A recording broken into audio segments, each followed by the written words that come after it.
Hi, I'm Gary Yagel, and this is a video series, a biblical response to gender confusion and transgenderism. This is part 2, understanding today's transgender craze. To think biblically about the transgender movement, it's important to distinguish among 3 distinct groups.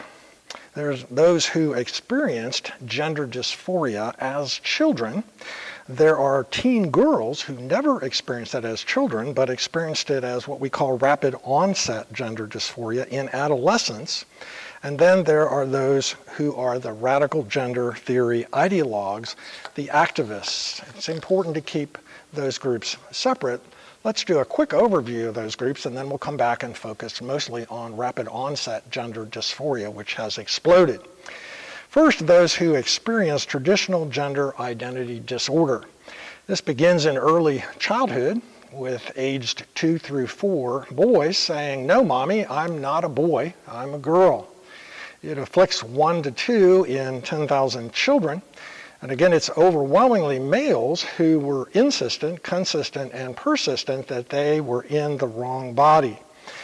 If left alone, 70% of these kids typically outgrow gender dysphoria on their own. Now, gender identity dysphoria is real, and all of those who experience it need our compassion much more than they need our arguments. And our model in this is Jesus, and especially the way that he treated the woman at the well of Samaria. We don't have time to dig into this a whole lot, but just some points to pass on to our kids as an example. Welcome those who are in the LGBTQ life into your presence. That's what Jesus did with the woman at the well. Take the initiative to speak to them. Choose to befriend them, which is what Jesus did by speaking to her and actually asking for a drink of water. Seek ways to affirm their value, which again Jesus did by asking to drink from her cup as a Samaritan and as a woman. It is to defend them from verbal assault upon their dignity, from bullying. Christians should be known for doing that. It is to realize, though, that being trans is usually a symptom of the deeper issue. The deeper issue is they need Jesus. They need to know Jesus. And so staying focused on introducing them to him is the key, not trying to correct their view of gender. Well, let's move on to the second category, teen girls with rapid onset gender dysphoria. RODG, a sudden dramatic spike in transgender identification among teen girls who had no childhood history of gender dysphoria at all, a term coined by Dr. Lisa Littman. Before 2007, think about that, this condition was so rare that there was no scientific literature extant on teen girls even having gender dysphoria. This explosion since 2007 correlates with the explosion of cell phone use among teen girls. And by the way, another interesting statistic is that if left alone, this population, which is largely girls, 82% of those girls will outgrow it.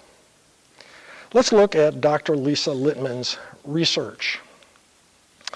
Knowing that the transgender population was only about 0.02%, she noticed a statistical peculiarity in her hometown in Rhode Island. Eventually, 6 adolescents, mostly girls, came out as transgender, all from the same friend group. She wondered, why would a psychological ailment, gender dysphoria, that had been almost exclusively the province of boys, suddenly explode among teen girls? She conducted extensive research that resulted in 256 detailed parent reports. It was published in the 2018 journal, Parents' Reports of Adolescents and Young Adults Perceived to Show Signs of Rapid Onset Gender Dysphoria. She identified 2 causes of rapid onset gender dysphoria. Cause number 1, transgender identification was sharply clustered in friend groups, revealing that it spread through social contagion. Now, normal gender dysphoria was so rare that there was no way in the world that it could show up statistically in the same friend group. And her suspicions that it had to do with these relationships of the girls with one another, social contagion, was proved as she spoke with the parents of these families. The parents described that the onset of gender dysphoria seemed to occur in the context of belonging to a peer group where one, multiple, or even all the friends have become gender dysphoric and transgender identified during the same period of time. In her research, she discovered that of those experiencing rapid onset gender dysphoria, 82% were female. Again, that's a radical reversal of traditional gender identity disorder, which had been almost exclusively male. Her research fits our knowledge of teen girls, interestingly. Her research showed a characteristic of teen girls that psychologists have always been aware of, the power of teen contagion. That demographic has a long social history, actually, because it's the cause of anorexia and bulimia, again, which is an affliction that hits teen girls. Today's teen girls are in the midst also, 2022, of the worst mental health crisis on record. The highest rates of anxiety, self-harm, and depression that have ever been recorded. And then on top of that, we know that the group of girls who fall into social contagion is the same high anxiety, depressed group who struggle socially in adolescence and tend to hate their bodies. Those words from Abigail Schreier's book, Irreversible Damage. But that's the first characteristic. What takes many of these teens from doubts about their femininity to certainty that they have to stop being a woman is the second characteristic of rapid onset gender dysphoria. 65% of teen girls who had discovered transgender identity out of the blue as adolescents did so after a prolonged period of social media immersion. Parents who report that their children exhibited an increase in social media internet use prior to the disclosure of transgender identity. That was her finding. Just to give you an idea of the kinds of messages that these kids might run into online, here's just a sample. If you think you might be trans, you are. Want to try out being trans? Try wearing breast binders. It's a great start. Testosterone, or what is known as T, is amazing. It may just solve all of your problems. If your parents loved you, they would support your trans identity. If you're not supported in your trans identity, you'll probably kill yourself. That's what trans coaches train children to say. Deceiving parents and doctors is justified, that's the message they're hearing, because it helps the transition. And transitioning is the key to happiness. Once again, her research fits what we know about social media influence on teens' lives today. For example, Canadian female-to-male trans apologist Chase Ross, who has a YouTube channel, uppercase Chase1, had more than 10 million viewers in the last 10 years, just showing the popularity of this individual. Social media sites that facilitate the discovery of trans identity are on a number of sites you can see: YouTube, Instagram, Tumblr, Reddit, Twitter, TikTok, Facebook, and DeviantArt. I'm sure there are many more today. Recent studies along this lines are showing that some teen girls spend up to 11 hours per day on their phone. So the question arises for us in the church: who is catechizing our children into their views of gender and sexuality? The transition to an information-based society that has transformed recently has led to a disconnect of information from truth. Truth becomes, social scientists are telling us today, what is most often repeated. So the situation fits the idea that rapid onset gender dysphoria is significantly influenced through media exposure. So we began this episode saying there are three groups, that are distinct. There's the transgender folks that have had traditional gender identity, and we've just looked at the rapid onset gender dysphoria. Just cover a little bit the third group, which is the activists who promote radical gender ideology, and then we'll come back and spend the rest of our time with rapid onset and look at a good model for understanding how that impacts young women today. But this third group is a group of activists, and we should not assume that everyone who struggles with their identity is part of this radical activist group. That's not fair. But most of the adults who say to parents of troubled teen girls, would you rather have your child alive and transitioned or transitioned to a boy or dead, are not themselves transgender. That's just part of this movement. Transgender rights are being imposed upon our culture by the adherents of radical gender dogma, which has all the characteristics of a militant religion. Again, most of those who experience gender dysphoria are not radical ideologues, but confused children who need our compassion and help. And even those who are fiercely promoting radical gender theory are not the enemy. They are being held captive by the enemy, Satan, and his deceptions. To counter gender theory, we need to not be combative, but persuasive. And we're going to spend the next episode looking at how to do that. So let's take a zoom lens and go back to rapid onset gender dysphoria. And let me give you some of the characteristics of this group that is targeted by those who are promoting this ideology.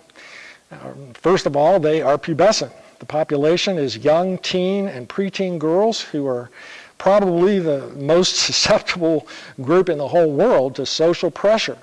And they are being targeted by those in this ideological group. One researcher says they are already nervous, unsure about their bodies, physiologically confused, and desperate for social acceptance. That's not because they have a disease, it's called puberty. Added to the normal upheaval of turbulent hormones and anxieties of puberty, today's teen girls must also cope with some other issues with regard to the internet.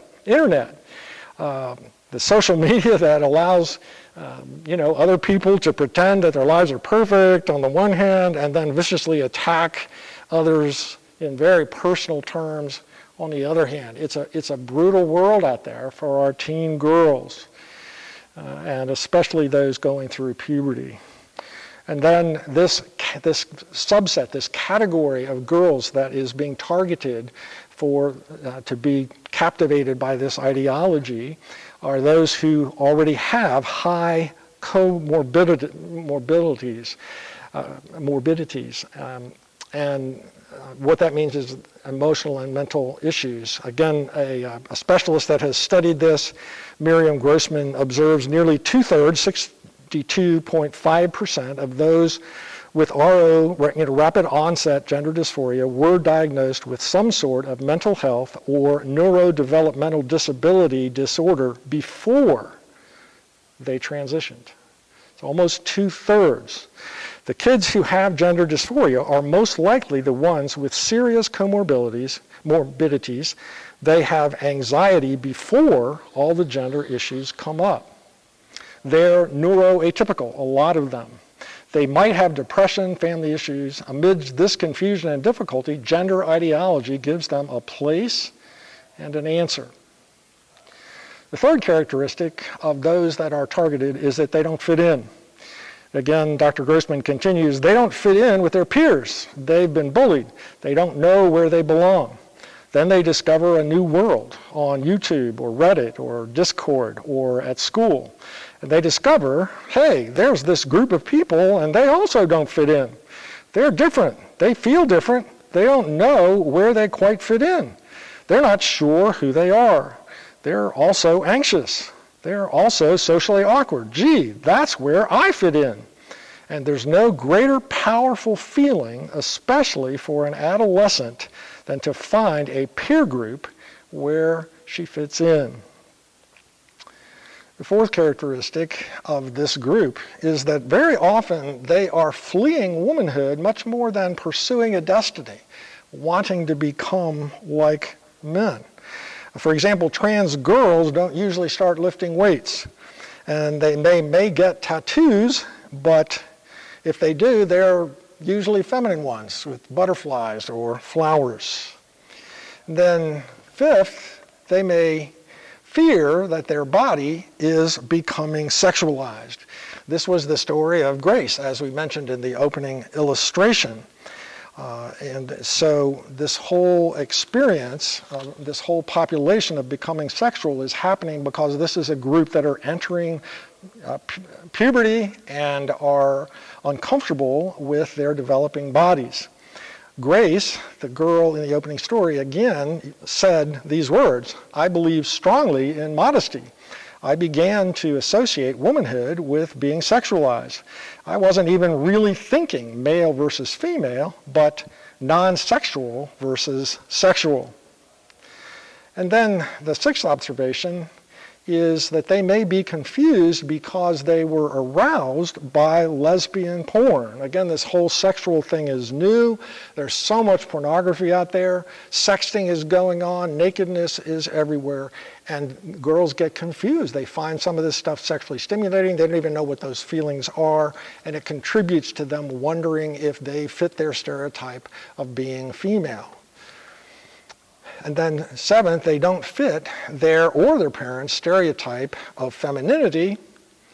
And the eighth characteristic of these girls preyed upon is that they live in a world where cis is uncool. Cisgender, being straight, is uncool. Being trans will bring immediate notoriety. So we want to spend the rest of our time looking at a biblical model for understanding the development of transgender identity. This counseling model comes from the Christian Counseling and Education Foundation, CCEF.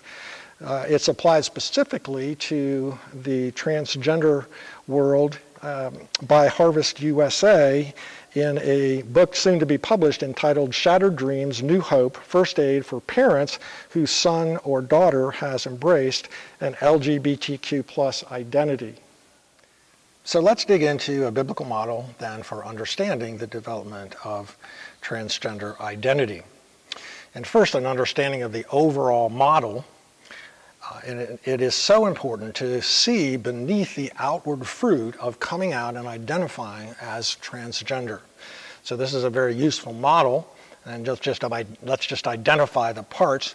The trunk is the belief system or the worldview, that might be likened to that. The roots are our desires, which direct our hearts, often towards idols, but those desires are impacted by the soil, by the environment that they are in. And so we want to ask the question, what is influencing our desires? What is influencing the desires of our teens? How are they impacted by the fall of our race into this that has impacted this world? And then the seed, of course, is the heart. For out of the heart come evil thoughts, murder, adultery, sexual immorality, theft, and false witness and slander. We can't ignore really any one of these if we want the fruit of a commitment to a godly view of femininity. And so this is a big battle. This is why this is such an issue for us. It's a little tedious, but let's attack this issue through this lens. We can't ignore the environment shaping our children's desires, the environment of peer pressure, whether they have a positive or negative view of biblical teaching about gender, whether they're in a caring and affirming home that is giving them encouragement. So the environment matters, but we can't ignore the roots, the desires of her heart, and we're looking at girls specifically in this case, what she thinks will make her happy. That's the basis of her desires. We can't ignore the trunk, her worldview beliefs, whether those are based on truth or whether they're based on falsehood. And most important, we've got to win her heart by the power of the Spirit of God to the biblical truth, to the path of life. So let's dig into how we could go about doing this as the Spirit of God chooses to use our efforts. And first we'll dig into the soil, the environment, and we want to change that. We want to change what's influencing and shaping our daughter's desires. And so what's shaping those desires? Well, we've mentioned it already, the tumultuous time of adolescence, which means that we've got to fertilize during this time in a child's life especially that soil with extra love, extra affirmation, and extra patience.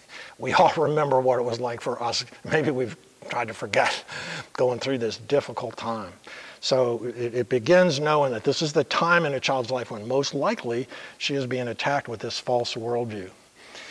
In the culture that she's living her life, it's a culture that rejects biblical gender roles. And so how do we change that soil?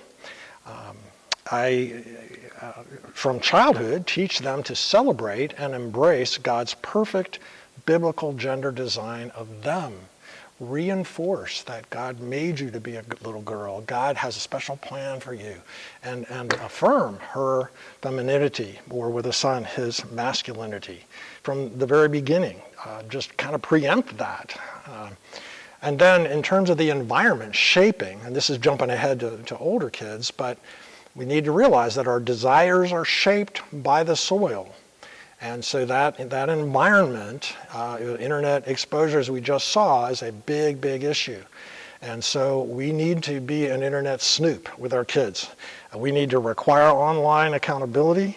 We need to require kids to leave their phones in a public place, in the kitchen, for recharging overnight or something like that. Establish a policy of immediate seizure and investigation without any warning. We need to ask to see what site they're on without warning, and give appropriate punishments for visiting destructive sites. There's just no alternative to this.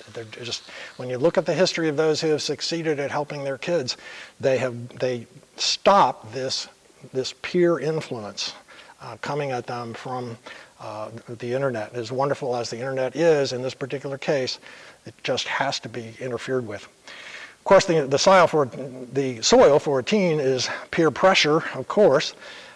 And it's just almost impossible to overstate the importance of mature Christian friends in a child's life when they're going through this stage, who themselves won't be drawn and lead our child into a destructive lifestyle. Sure, that's the ideal. Maybe you don't have that, but that certainly is an important thing for us all to think about. As parents, do we have an environment where our kids are developing healthy friendships with others who are not going to lead them astray? And we may have to radically cut off our teen from trans influence and pray for healthy friendships for them. The introductory story of Grace, one of the things that her parents did, Seth and Eva, was they pulled Grace's internet access. They read a book by Stephen Hassan on getting kids out of a cult, which is I can't recommend the book, I haven't read it, but the concept of a cult really fits what is going on here. And they felt like they absolutely had to get her removed from that. But she was still at the school, and she was still identifying as a male at the school. And so they took her out of school. And again, a lot of parents have taken radical steps. And I don't like the idea of separating from culture, but when you study this issue, story after story, the parents have got to get the teen away from that destructive influence if it has taken over her life. And when what they did, Seth and Eva, was they enrolled in a homeschool co-op, and that was resisted, of course, by Grace for a while, but eventually she kind of started making a few friends. And as you hear Eva talk about, or as you hear Grace talk about how God led her out of this destructive lifestyle, she will tell you that it was some of those friends raising questions with her that God led to help her out of this lifestyle. Now, when it comes to those relationships, something I noted along the way in studying this is that a personality type can also be part of the environment. So an introvert, for example, may search more for an online community. So they might be more exposed to internet sort of corruption. And so finding the right kind of community that's healthy might be different for different kids. And then let me just give you some research about Gen Z, which remember is those that were born between 1997 and 2013. So these are the kids that are in this stage and are exposed right now. And it just explains so much about why this is happening. But here are just some just objective characteristics of this Gen Z group, and then I'll link them to what I think opens them up to the transgender message. But one of the characteristics is that they are online most of the day. Now, this group, to their credit, recognizes that that's unhealthy, but that's one of the characteristics that, this is from Allison McFarland's research. Second characteristic, they're lonely, fearful, anxious, stressed, and struggling. Again, lots of comorbidities, morbidities you might call them. What do they want? What do Gen Z folks most want? This is telling. Authenticity. Now think of how that plays into their sense of gender identity. If they don't feel very feminine, if they don't fit their feminine stereotype, if they don't want anything to do with being sexually attractive to a male, the most authentic thing to do would be to come out as trans. The second greatest desire of Gen Z, according to Dr. McFarland, is a place where everyone is welcome. Think about how that fits the trans world. Think about the approval of the LGBTQ community. Everyone is welcome. Nobody tells you homosexuality is wrong. Nobody tells you transgender identity is a delusion. They acceptance of every form of sexuality is the highest value. It makes sense why Gen Z is being drawn into this world. To summarize Dr. McFarland, Gen Z is the most physically safe and emotionally fragile generation we have ever seen.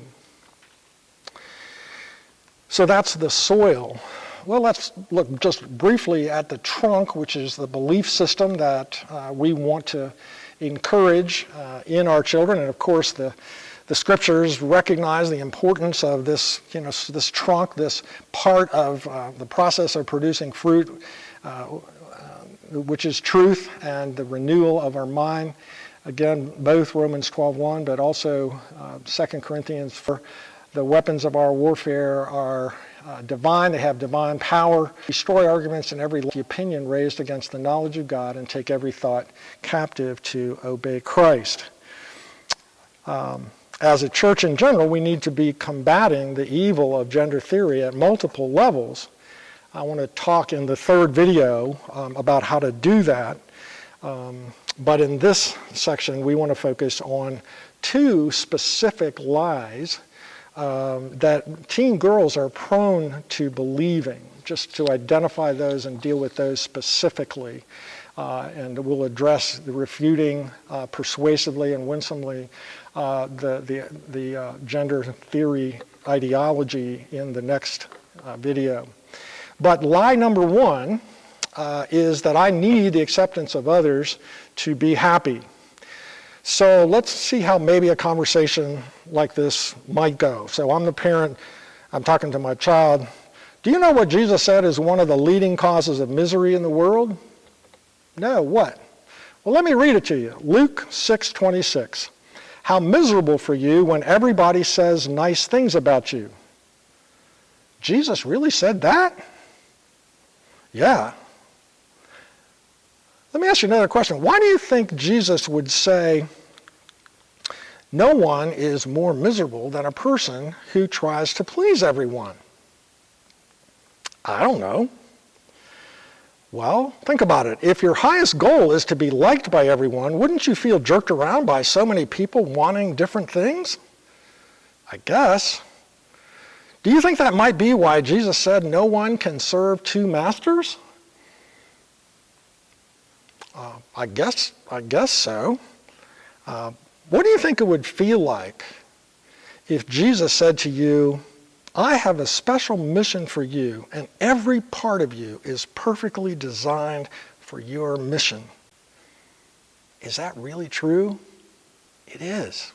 We are his workmanship, created in Christ Jesus for good works, which he prepared beforehand that we should walk in them. We've got to help our kids link their gender design in some way to that purpose. That's the root of heart satisfaction and happiness. The second lie that's linked to this that we really want to address is the idea that they'll get the acceptance and happiness they need by identifying as trans. And they are being deceived about this right and left. And here's what we need to help our child see: the brokenness of the authors of gender theory. I didn't really like doing the last lecture because I don't like using the gender, the ad hominem attack on someone, but I feel like we need to help our children understand the broken origin of this ideology. Second, gender theory has been proved wrong by science. Again, we spent a lot of time on that in the earlier episode. The danger of puberty blockers, and we're talking about what we need to help our kids see, the truth of. Puberty blockers are chemicals given to pre-adolescent children that block their body's sexual development by shutting down part of the pituitary gland. The leading example of that is a drug called Lupron, which is currently given to chemically castrate sex offenders. Using puberty blockers can make your bones weaker while you're taking them. The FDA has issued a warning about brain swelling, and puberty blockers have never been studied or approved for use by the FDA for use to block the onset of puberty in teenagers. They've never been studied and approved for this use. They've only been used to chemically castrate sex offenders. Here's a statistical fact also. 99.5% of those who begin taking puberty blockers go on to take cross-sex hormones. And 100% of those who start taking cross-sex hormones become sterile. And they're being given the opportunity to make this decision when they're 12 years old. So that permanent sterility can result from going down this path of taking same-sex hormones. If you start down that path, as I said in the last lecture, your body will resist you trying to live in discord with it every step of the way. And our kids need to understand that. We're looking again at the lie, I will get the happiness I need by identifying as trans.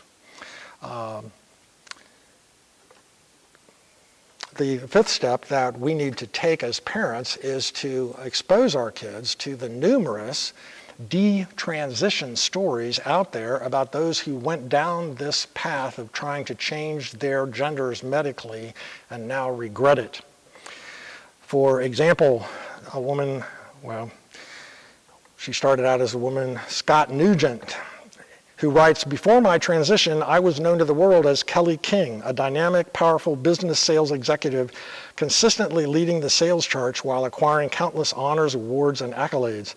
At age 42, I made a decision that turned my world upside down. Everything that was once gold turned to coal almost instantly. That decision was to transition from a lesbian to a trans man to become Scott Nugent. Not a professing Christian at all, but you can look up Scott Nugent and read the terrible, sad story. Or, more famously, Kyra Bell, a British non-Christian woman's story that led to the closing of the UK Tavistock Gender Clinic. Parts of her story are quoted in my book, Our Daughters and the Transgender Craze. Or Chris Beck, a retired Navy SEAL. He gained notoriety in 2013 when he spoke with Anderson Cooper on CNN about transitioning to a woman.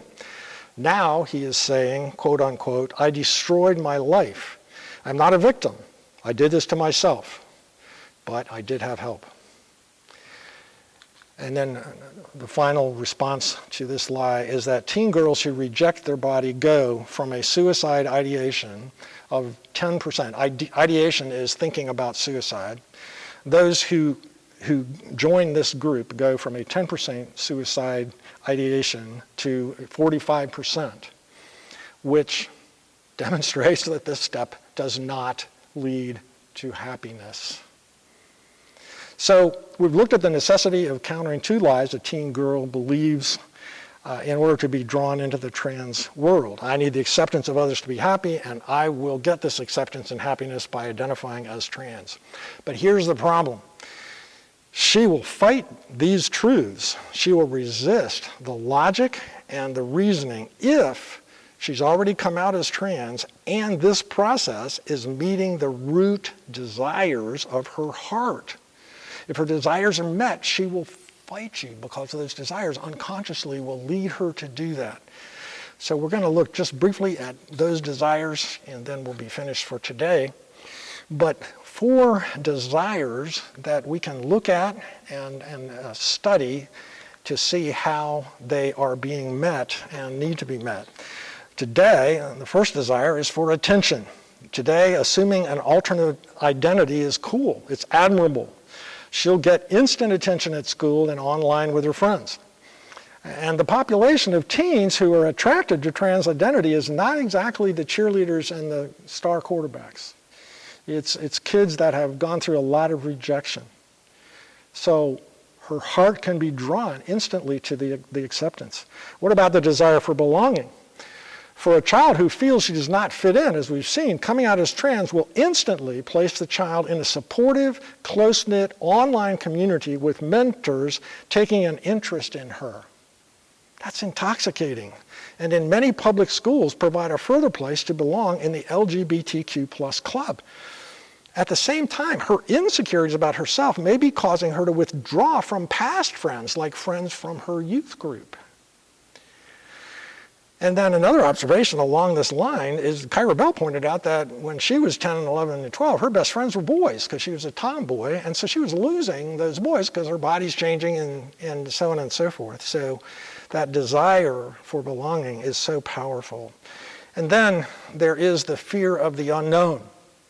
As they start through this puberty, again, as we've mentioned a couple times, a surprising number just feel nervous about their growing sexuality. They feel nervous about their feminine curves developing. They don't want to be sexual. Perhaps it's a revulsion to the porn that they've stumbled across. Maybe it's a fear of being sexually assaulted, or maybe it's just a fear of the unknown. But again, go back to Grace, the opening illustration, I began to associate womanhood with being sexualized.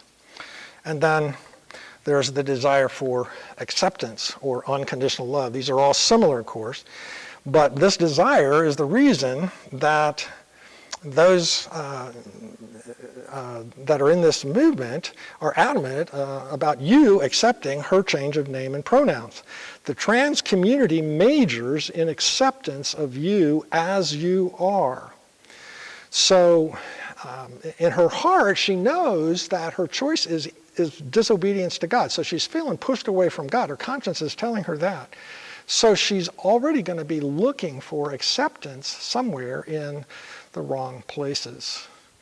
And again, just a reminder that if any one of these heart needs is being met by coming out as trans, your child will unconsciously fight to hold on to his or her transgender identity. So the core is the heart, and just 2 closing thoughts about reaching our kids' hearts, which is absolutely foundational. And from infancy, teach her to say from her heart, I praise you, for I am fearfully and wonderfully made, including in today's world, her femininity. Grab her heart in worship and appreciation for how God has made her.